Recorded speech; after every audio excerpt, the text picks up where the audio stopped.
વર્ણિવેશરમણીય દર્શનમ મંદહાસરુચિરાન્નાંબુજમ પૂજિતમ સુરુ નરોત્તમૈર્મુદા ધર્મનંદનમહં વિચિંતયે અસતોમાં ષટ્ગમય તમસોમાં જ્યોતિર્ગમય મૃત્યુર્માં અમૃતમ ગમય. ઓમ શાંતિ શાંતિ શાંતિ. અસ્મદ્ગુરુ સમારંભામ નાથયામૂન મધ્યમામ લક્ષ્મી વલ્લભ પર્યંતામ વંદે ગુરુ પરંપરા. આજની જ્ઞાન સભાની અંદર પધારનારા બધા જ ભગવત ભક્તોને વેદાંતાચાર્ય, પુરાણ ઇતિહાસાચાર્ય, એમએ ફિલોસોફી શાસ્ત્રી રાકેશભાઈના હેતપૂર્વક જય સ્વામિનારાયણ.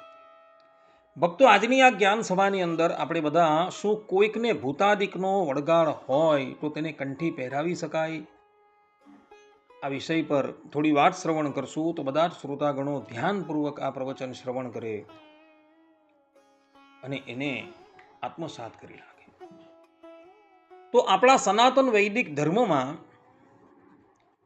પરબ્રહ્મ પરમાત્મા શ્રીમદ નારાયણ ભગવાનને સર્વશક્તિમાન, સર્વવ્યાપી અને સર્વ દુઃખ હરતા માનવામાં આવ્યા છે. જ્યારે કોઈ જીવાત્મા પર નકારાત્મક ઉર્જા, ભય કે વળગાર જેવી પરિસ્થિતિ આવે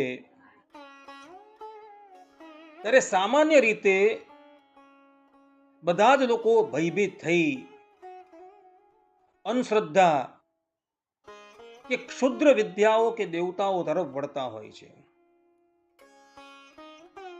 પરંતુ આપણા શાસ્ત્રો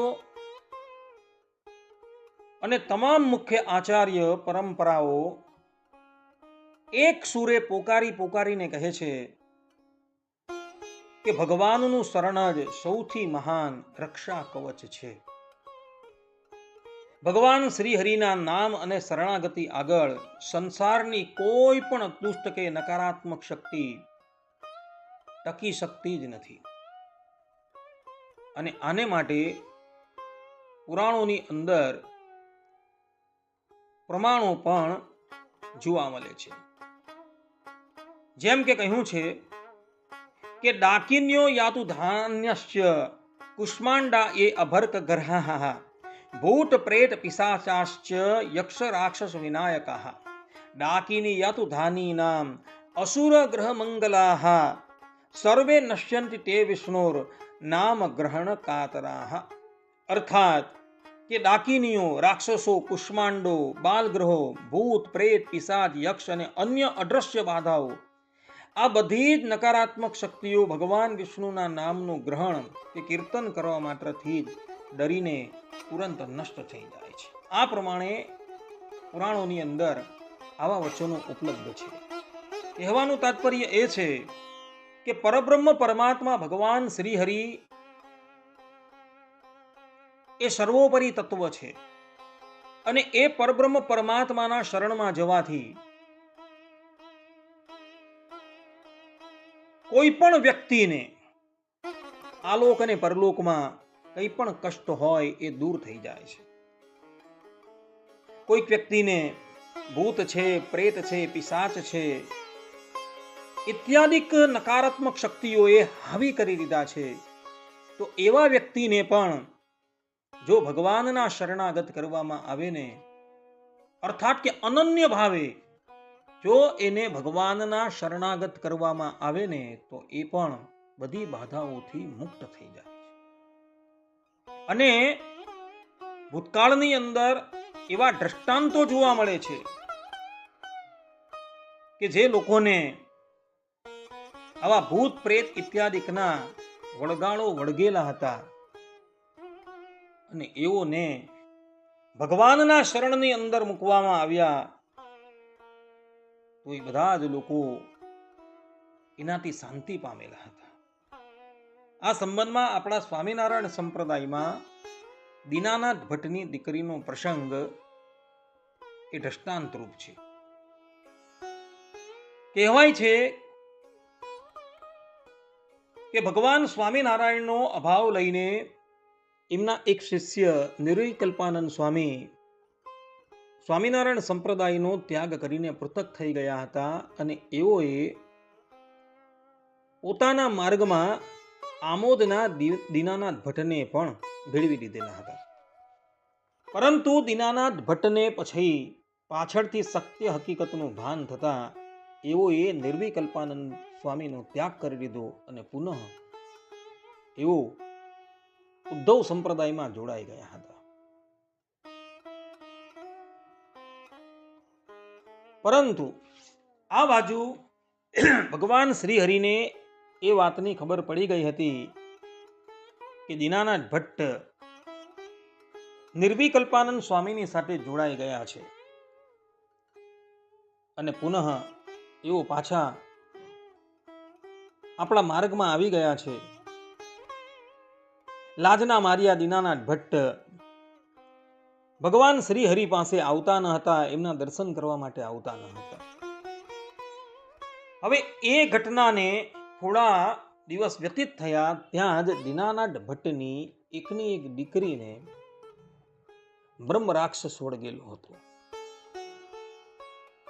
દીનાનાથ ભટ્ટે પોતાની પાસે જેટલા ઉપાય હતા એ બધા જ ઉપાય કર્યા, પરંતુ બ્રહ્મ રાક્ષસ એની દીકરીનું શરીર છોડવા તૈયાર નહોતો.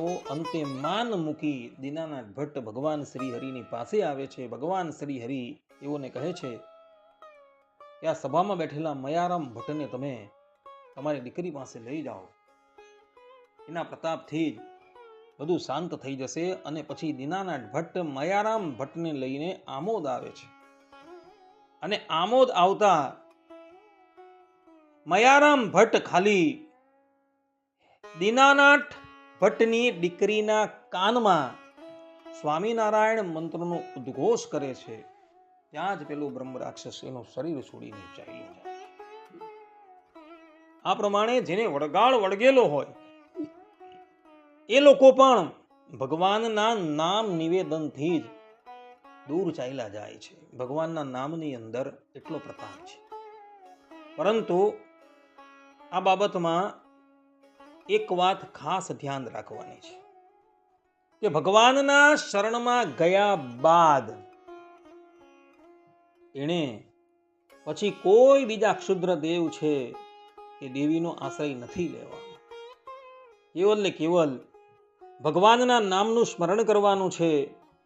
તથા ભગવાન સ્વામિનારાયણે શિક્ષાપત્રીના 85મા શ્લોકમાં કહ્યું છે કે ભૂતાદ્યોપદ્રવે ક્વાપી વર્મ નારાયણાત્મકમ જપ્યમ ચ હનુમન મંત્રો જપ્યો ન ક્ષદ્ર દૈવતઃ.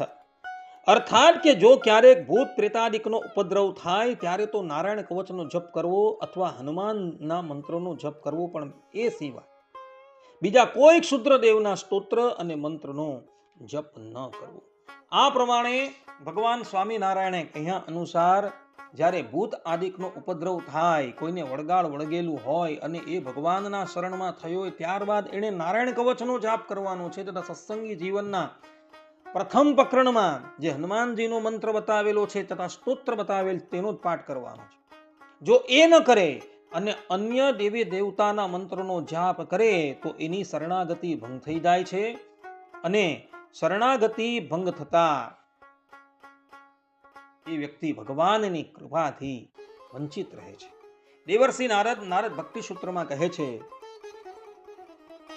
કે અન્યાશ્રયાણામ ત્યાગો અનન્યાશ્રય.